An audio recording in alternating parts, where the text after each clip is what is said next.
The man depicted here, his name is Gilmar Abrego Garcia. He was detained by ICE agents several weeks ago now in mid-March. He was detained when he was with his driving his 5-year-old son who has autism.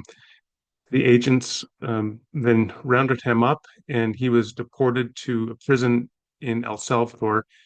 The government has since acknowledged that this gentleman um, here who has his head shaved, they've shaved his head, um, they're berating him, they're roughing him up, that he was wrongly detained, that he had done nothing, and that he was not, in fact, part of any gang.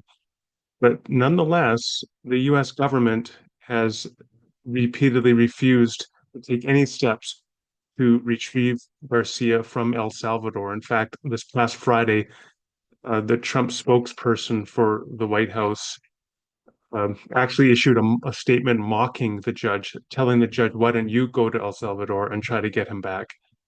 The judge has reiterated the case, and it's there's a deadline of today, April 7th, of Garcia being returned to the United States. If he isn't, this is the clash of administrative power of the Trump administration with judicial power, and not sure where we go from here. That is one slice of the horror of the Donald Trump administration since January. Just one life that has been impacted. A man rounded up and with no hearing sent to a foreign detention center, rendered. This is what the Trump administration is doing to target populations. And if they can do it to others, they can do it to you as well. Of course, there was another woman, a graduate student at Tufts University within the last 2 weeks, who was arrested and sent to Louisiana. She was a student on a visa, a PhD student. Her only crime is that she co-authored an op-ed in which she argued that the treatment of Palestinians in Gaza constitutes a genocide, which last I heard is something that should be protected under free speech. But no, we're headed into a really scary time right now. And as a Canadian, I'm hearing repeated reports in the news of Canadians and Europeans who are being stopped, detained at the border.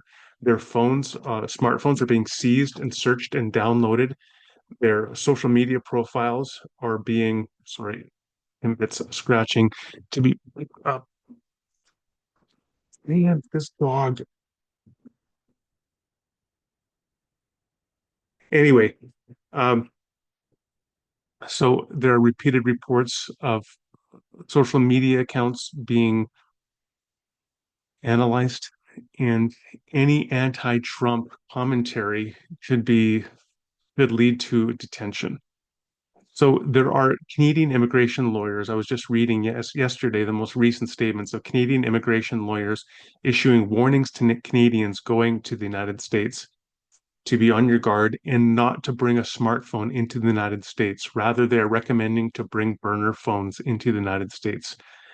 This is surreal. Where we are at right now is surreal, and it's scary. It's a very serious time. Um, Dictator for a day? No, it seems to be a little bit more than a day for Donald Trump. So yes, he is tanking the stock market, throwing the life savings of people while he golfs on his golf course. But it's even worse than that.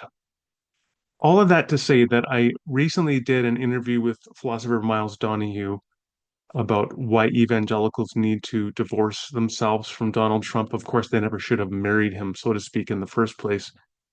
But I've linked that interview below if you're interested in learning more about some of the issues that should concern Christians and should concern people who love democracy and free societies everywhere.